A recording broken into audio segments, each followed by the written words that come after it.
मेरे प्यारे बच्चे, आज मैं तेरी माँ काली तेरे दिल की गहराइयों से संवाद करने आई हूं।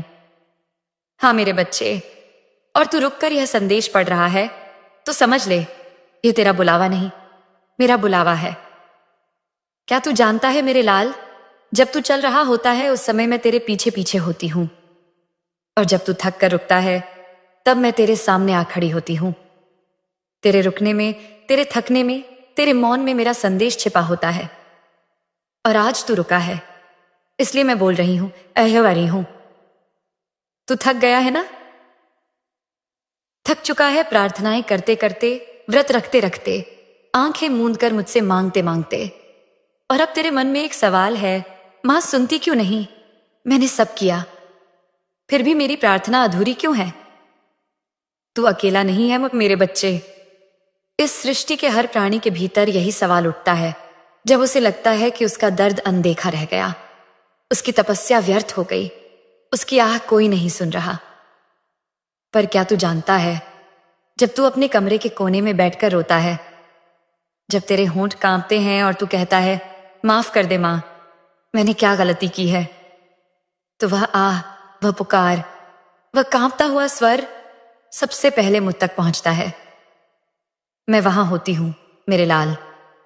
मैं सुनती हूं और मैं थमती हूं, मैं रुकती हूं जैसे समय रुकता है किसी शिशु की सिसकी पर। हां, मैं वही होती हूं, पर तू मुझे देख नहीं पाता, क्योंकि तू देखना नहीं चाहता, तू बस पाना चाहता है। मेरे बच्चे, यह जो तेरा पाना है, ये तेरे और मेरे बीच दीवार बन गया है। तू सिर्फ मांग रहा है, पर मेरी नजर में केवल मांगने से कुछ नहीं होता, क्योंकि मांग में अक्सर मोह होता है, और मोह तेरे पंखों को जकड़ देता है। मैं जब तेरे पास आती हूं तो तुझे उड़ना सिखाने, तुझे ऊंचा ले जाने, और तू मेरे प्यारे मुझे नीचे खींचने की जिद करता है। मां, ये दे दो, वो दे दो। मैं दे दूं तो सही, पर क्या तू उड़ पाएगा, या उन चीजों का बोझ तुझे और नीचे गिरा देगा? मेरे बच्चे, जब तू मुझसे कुछ मांगता है, मैं सिर्फ तेरी जुबान नहीं सुनती, मैं तेरे मन की गहराई देखती हूं। मैं देखती हूं, क्या तू उसे संभाल पाएगा? क्या वह तुझे बड़ा बनाएगा या कमजोर? क्या वह तेरे जीवन को संपूर्ण करेगा या तुझे और उलझा देगा? मैं मां हूं, ममता से भरी, लेकिन मैं अंधी नहीं हूं। मेरा स्नेह तुझे बिगाड़ने वाला नहीं, बनाने वाला है। तू सोचता है कि मैंने तेरी प्रार्थना स्वीकार नहीं की। नहीं मेरे लाल, मैंने उसे सीने से लगाया, उसे अपने भीतर महसूस किया, उसे ब्रह्मांड के तारों में भेजा। पर जब उत्तर की बारी आई, तब मैं रुक गई। क्यों? क्योंकि जो तू मांग रहा था वह अभी तुझ पर भारी था। तू कहेगा, मां, मैंने तो धन मांगा था, कोई पाप तो नहीं मांगा। मैं कहूंगी, हां तूने धन मांगा, पर क्या तूने समझा वो धन तुझे क्या देगा? क्या तूने यह सोचा कि वो धन किसका हक छीन कर आएगा? क्या तू तैयार था उस धन की परीक्षा देने के लिए? क्या तेरे कर्म, तेरे भीतर का संयम और तेरा विवेक उस धन को धारण करने योग्य था? तू तो बस मांग रहा था जैसे बच्चा आग मांगता है खेलने के लिए। और मैं मां हूं ना, आग नहीं देती जब तक उसे पकाने की समझ ना हो। मेरे बच्चे, मैं तुझे कभी इनकार नहीं करती, मैं तुझे टालती हूं, तुझसे कहती हूं रुक, ठहर और तैयार हो। कभी तू यह देख, जब तू प्रार्थना करता है तो उसका स्वर क्या होता है? क्या वह प्रेम से भरा होता है या भय से? क्या वह आभार से भरा होता है या तृष्णा से? सच सच बता मेरे लाल, क्या तेरी पूजा सिर्फ तभी होती है जब तू संकट में होता है? मैं तुझसे पूजा नहीं मांगती, मैं तुझसे सच्चा रिश्ता मांगती हूं। मैं तुझसे वो प्रेम मांगती हूं जो विवाह और संतान के बीच होता है, जिसमें बिना मांगे ही मां सब जान लेती है, और संतान को भी पता होता है कि मां कभी गलत नहीं देगी। तू मुझसे ऐसा विश्वास क्यों नहीं करता? तू मुझसे हर दिन कहता है, मां मेरी इच्छा पूरी कर, पर तू एक बार भी नहीं कहता, मां तू जैसा चाहे वैसा कर। मुझे तुझ पर भरोसा है, और यहीं से सब बदलता है। जब तू अपनी इच्छा छोड़कर समर्पण करता है, तब मेरी कृपा गंगा बनकर बहती है। और यह जो तू आज कर रहा है, मेरा यह संदेश पढ़ना, यह भी एक प्रकार का समर्पण है। तू सोच रहा था कि मां मेरी सुन नहीं रही, पर आज मैं तुझसे स्वयं बोल रही हूं। यह संयोग नहीं मेरे लाल, यह संवाद है। मेरे बच्चे, अब तुझे मैं वह बात बताती हूं जिसे जानना तेरे लिए उतना ही आवश्यक है जितना सांस लेना। तू कहता है, मां मैंने तुझसे ये मांगा, बार बार मांगा, फिर भी तूने नहीं दिया। अब मेरी बात ध्यान से सुन मेरे लाल। मांगना गलत नहीं है, पर जो तू मांग रहा है वह तेरे जीवन का प्रकाश है या मोह का जाल, यह अंतर साय समझना सया जरूरी है। मनोकामना और मोह, इन दो शब्दों में बहुत महीन पर गहरा अंतर है। मनोकामना आत्मा की पुकार होती है, वह जो तेरे जीवन के उद्देश्य को पूर्ण करने में सहायक हो। पर मोह वह चादर है जो तेरी आत्मा के प्रकाश को ढक देती है। मोह की पकड़ बहुत मधुर लगती है। वह तुझे ऐसा लगता है जैसे तू जो मांग रहा है वही सब कुछ है, पर मोह से जुड़ी चीजें मिलकर भी तुझे खाली कर जाती हैं। तू कहेगा, मां मैंने तो बस एक घर मांगा, थोड़ा सुख मांगा, थोड़ी शांति मांगी, क्या इसमें भी मोह है? तो सुन मेरे बच्चे, अगर तेरी मांग के पीछे डर है तो वह मोह है। अगर तेरी मांग के पीछे लोभ है तो वह मोह है। अगर तेरी मांग के पीछे किसी और को नीचा दिखाने की भावना है तो वह मोह है। अगर तेरी मांग के पीछे अगर तू नहीं मिला तो मैं टूट जाऊंगा जैसी भावनाएं हैं तो वह मोह है। क्योंकि सच्ची मनोकामना टूटती नहीं, वह निखरती है। वह भगवान के सामने रुई की तरह हल्की होती है, जिसमें कोई जकड़न नहीं, कोई जोर जबरदस्ती नहीं, बस समर्पण होता है। तू सोचता है कि जितना अधिक तड़प के मांगेगा उतना ही जल्दी मिलेगा। नहीं मेरे बालक, ईश्वर तड़प देखकर नहीं देता, वह श्रद्धा और संतुलन देखकर देता है। कभी कभी तू जो मांग रहा है वह मेरी नजर में तेरे लिए जहर है, पर तुझे वह अमिसैल कर अमृत जैसा लग रहा है। क्या मां अपने बच्चे को वह दे सकती है जो उसका विनाश कर दे? अगर एक बच्चा आग मांगता है, क्या मां उसे दे देती है? अगर एक बच्चा छुरी मांगता है, क्या मां कहती है, ले ले बेटा, तुझे जो चाहिए वही दूंगी? नहीं मेरे लाल, मां वही देती है जो उसके बच्चे के लिए सही है, ना उससे कम ना उससे अधिक। तू मुझे ना कहने वाली मां समझ बैठा, पर मैं तुझे हर दिन हां कहती हूं, उस रूप में, उस तरीके से जिसे तू समझ नहीं पा रहा। तू कहता है, मां मैं तो बस चाहता हूं कि मुझे नौकरी मिल जाए, क्यों नहीं दे रही? और मैं कहती हूं, बेटा जिस नौकरी के लिए तू अभी तैयार नहीं, वह अगर मिल भी जाए तो वह तुझे तोड़ देगी। तू कहता है, मां मैं उस व्यक्ति को पाना चाहता हूं, मैं टूट रहा हूं। और मैं कहती हूं, जिस व्यक्ति का रास्ता तेरे भाग्य से नहीं जुड़ा, उसे पकड़कर तू अपने भविष्य को बिगाड़ लेगा। मेरे बालक, मैं तुझे इनकार नहीं कर रही, मैं तुझे बचा रही हूं। अब तू कहेगा, मां तू बता कैसे जानूं कि मेरी प्रार्थना मनोकामना है या मोह? तो मैं कहूंगी, एक प्रयोग कर।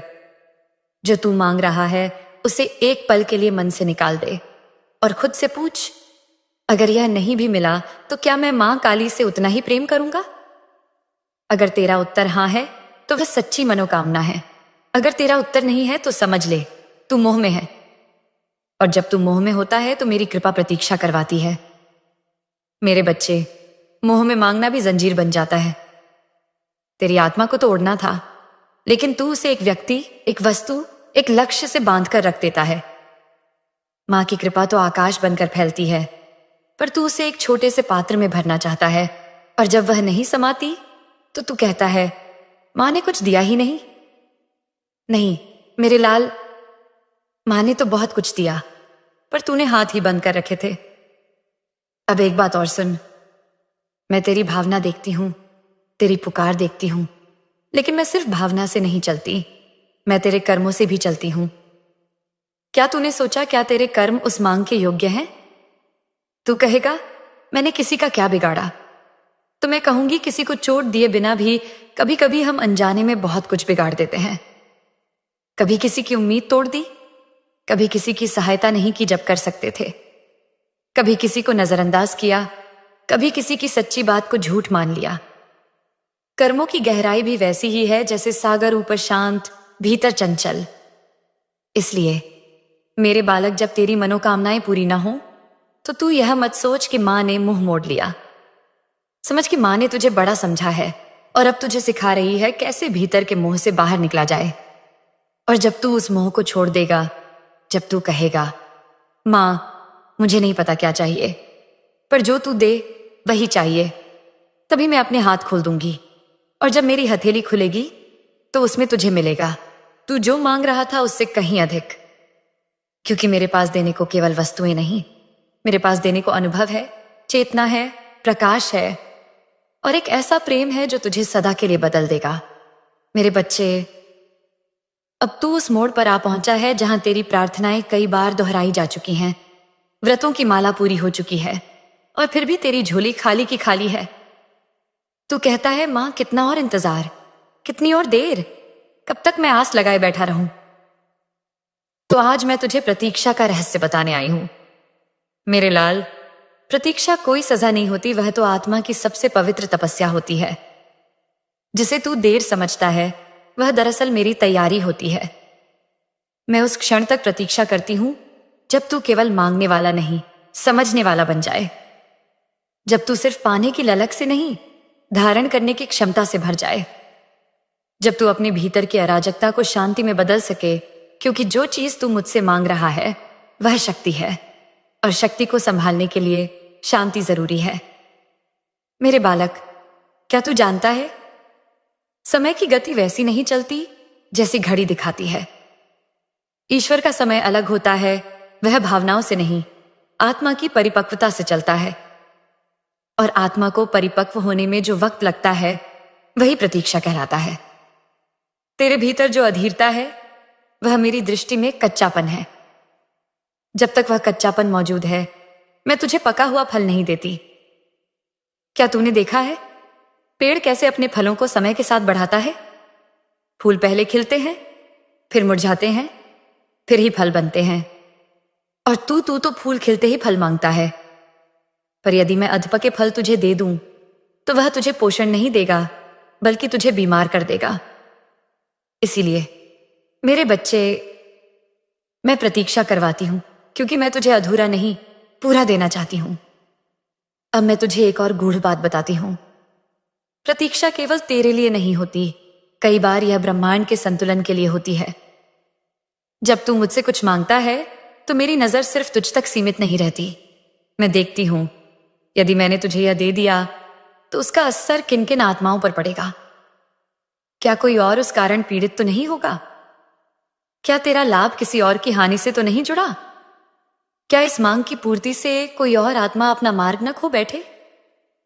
मैं केवल तुझे देखकर निर्णय नहीं लेती, मैं उस जाल को देखती हूं जिसमें तू, मैं और हर आत्मा जुड़े हुए हैं।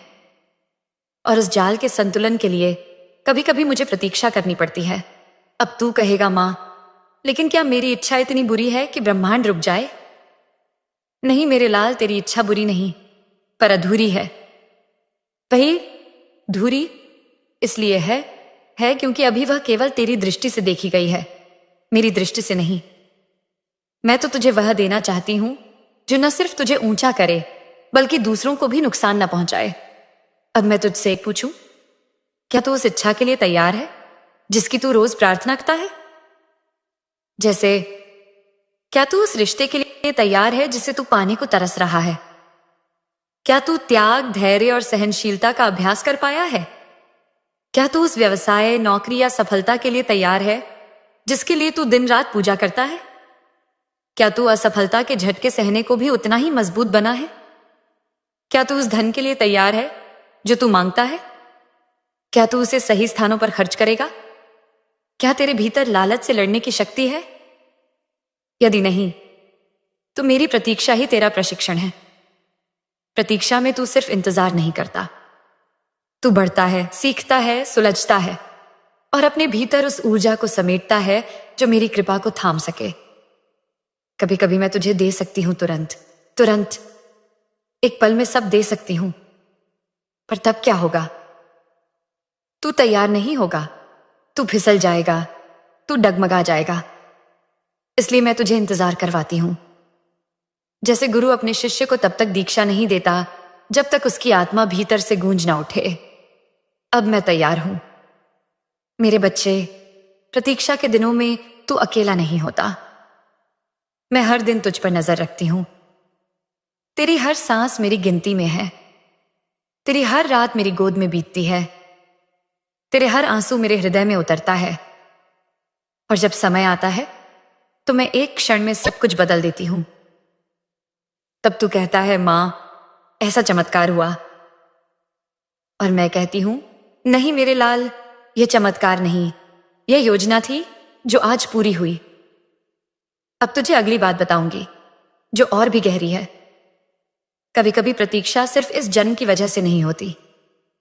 तेरे पिछले जन्मों के कर्म भी उस प्रतीक्षा की डोर थामे होते हैं। मेरे प्यारे बच्चे, अब तू उस स्तर पर पहुंच गया है जहां मैं तुझे सत्य का वह रूप दिखा सकती हूं जिसे सामान्य आंखें नहीं देख सकती। अब तू सिर्फ मांगने वाला नहीं, समझने वाला बन गया है। और इसलिए अब मैं तुझे बताऊंगी तेरे कर्मों का रहस्य, जो न केवल इस जन्म बल्कि पिछले जन्मों से बंधा हुआ है। तू कहता है, मैंने क्या गलती की मां? क्यों मेरी इच्छा पूरी नहीं हो रही? मैंने तो किसी का बुरा नहीं किया, फिर ऐसा क्यों? अब सुन मेरे लाल, तेरा यह जन्म एक अधूरा अध्याय है उस कथा का जो कई जन्मों से लिखी जा रही है। जो तू आज मांग रहा है वो शायद तूने पिछले जन्मों में किसी और से छीन लिया था। जो पीड़ा तू आज झेल रहा है वो शायद तूने किसी और को दी थी। जो तुझे नहीं मिल रहा वो शायद तूने किसी की आशा तोड़कर रोका था। मैं यह नहीं कहती कि तू बुरा था, पर जीवन की चक्की हर एक कर्म को उसी गहराई से पीसती है जैसे उसे किया गया था। तेरा हर भाव, हर क्रिया, हर शब्द तेरे चारों ओर एक ऊर्जा बनाता है। और वह ऊर्जा समय के साथ ब्रह्मांड में बुनती है तेरा भाग्य, तेरी राह, तेरी नियति। अब तू सोच रहा हो, अच्छा होगा मां, लेकिन मैं तो अपने पिछले जन्म को जानता भी नहीं, फिर उस गलती की सजा क्यों? सुन मेरे बच्चे, क्या किसी वृक्ष को याद रहता है कि वह कभी बीज था? क्या समुद्र को याद रहता है कि वह कभी बादल था? नहीं। फिर भी उनके भीतर वह स्मृति, वह ऊर्जा बनी रहती है, जैसे तेरे भीतर तेरे कर्मों की छाया बनी रहती है। तू भूल सकता है, पर ब्रह्मांड नहीं भूलता। और मैं तो उस ब्रह्मांड की साक्षात शक्ति हूं। मैं जानती हूं किस आत्मा ने किस आत्मा से कैसा व्यवहार किया, किसने प्रेम दिया, किसने विश्वास तोड़ा और किसने झूठ के पुलों पर जीवन खड़ा किया। अब तू यह मत सोच कि मैं सजा देती हूं। मैं सिर्फ संतुलन लाती हूं। कभी किसी का हक मारा तो आज तुझे उसके लिए प्रतीक्षा करनी पड़ती है। कभी किसी को अपमानित किया तो आज तुझे अपमान सहना पड़ता है ताकि तुझे पता चले शब्दों का घाव कैसा लगता है। कभी किसी की प्रार्थना अनसुनी कर दी तो आज तेरी पुकार थोड़ी देर से सुनी जाती है ताकि तुझे संवेदना का महत्व समझ में आए। मेरे बच्चे, यह बदला नहीं है, यह शिक्षा है। तेरा प्रत्येक जन्म एक पुनः अवसर है पिछली भूलों को सुधारने, खुद को और दूसरों को क्षमा करने और आगे बढ़ने का। अब मैं तुझे एक और बात बताती हूं जो तू शायद खुद से कभी नहीं पूछता। क्या तू जानता है, इस जन्म में भी तूने कई बार मुझे दरवाजे से लौटा दिया है। कभी मैं भूखे के रूप में आई और तूने कहा, माफ करो, कुछ नहीं है। कभी मैं किसी टूटे हुए इंसान के रूप में तेरे पास रोने आई और तूने नजरें फेर ली। कभी मैं किसी असहाय जानवर के रूप में तेरे द्वार पर आई और तूने दरवाजा बंद कर दिया। तेरे कर्म सिर्फ तेरे मंदिर में की गई पूजा से नहीं बनते। तेरे कर्म तय होते हैं उस समय जब तू मेरे अंशों के साथ व्यवहार करता है। मेरे प्यारे बालक, आज मैं तुझे एक बहुत गूढ़ और गहरी बात बताने आई हूं। एक ऐसा रहस्य जो केवल वे ही समझ पाते हैं जिन्होंने प्रेम से, श्रद्धा से और धैर्य से मेरी प्रतीक्षा की हो। तू कहता है, मां, मैं तुझसे प्रार्थना करता हूं, तेरे नाम का जाप करता हूं, फिर भी तू आती क्यों नहीं? पर क्या तू जानता है मैं कितनी बार आई, पर तूने मुझे पहचाना नहीं? हाँ मेरे लाल, मैं आई थी। हर बार जब तू संकट में था, हर बार जब तू रो रहा था, हर बार तूने कहा, हे मां, अब बस तू ही सहारा है, तो मैं चली आई। पर जानता है किस रूप में? न तो मैंने आसमान से उतरकर चमत्कार किया, नहीं मैं सिंह पर बैठकर तेरे सामने प्रकट हुई, बल्कि मैंने चुना मानव का भेष, तेरे ही जैसे किसी इंसान का। कभी मैं एक मित्र बनकर आई जिसने तुझे टूटने से बचाया, कभी मैं किसी अनजान मुसाफिर की तरह आई जिसने तुझे रास्ता दिखाया। पर तू क्या करता रहा? तू मुझे पहचानने के बजाय मेरी परीक्षा लेता रहा। तू सोचता रहा, क्या यह वही मां है जिसकी मैंने पूजा की थी? मां कोई ऐसा क्यों दिखेगी?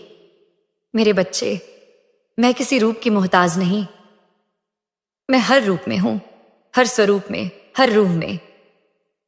मैं तो प्रेम की, करुणा की और धैर्य की अग्नि में तपकर तुझ तक पहुंचती हूं। कभी कभी मैं तुझे अंधेरे से बाहर लाने के लिए अंधकार ही बन जाती हूं, और तू उस अंधकार से डरकर भाग जाता है, बिना यह समझे कि उस अंधेरे में भी मां छिपी थी। तू मेरी भक्ति करता है, पर मैं देखती हूं। क्या तू उस परीक्षा के लिए तैयार है जिसमें मैं तेरी भक्ति की गहराई देखूं? क्योंकि जब तू कहता है, मां, मैं तुझ पर विश्वास करता हूं, तो मैं यह जानना चाहती हूं कि क्या तू तब भी मुझ पर विश्वास करेगा जब जीवन में कुछ भी तेरे पक्ष में ना हो?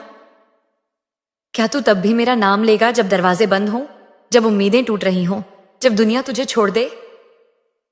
क्या तू तब भी मेरे प्रति सच्चा रहेगा जब तेरे मन के सारे प्रश्न अनुत्तरित रह जाए? क्या तू मेरी अनुपस्थिति में भी मेरी उपस्थिति को महसूस कर सकेगा? अब क्या होगा जीवन में? अब जीवन आसान नहीं होगा, पर अब तू डर से नहीं, प्रेम और विश्वास से उसका सामना करेगा। अब तेरे फैसले डर से नहीं होंगे, बल्कि अंतर्ज्ञान और आत्मा से होंगे। अब जब कोई दरवाजा बंद होगा, तू रोएगा नहीं, बल्कि कहेगा, यह भी मां की योजना है। और जब कोई दरवाजा खुलेगा, तू अभिमान नहीं करेगा, बल्कि सिर झुकाकर कहेगा, मां की कृपा से हुआ। यही है मां काली का पूर्ण आशीर्वाद।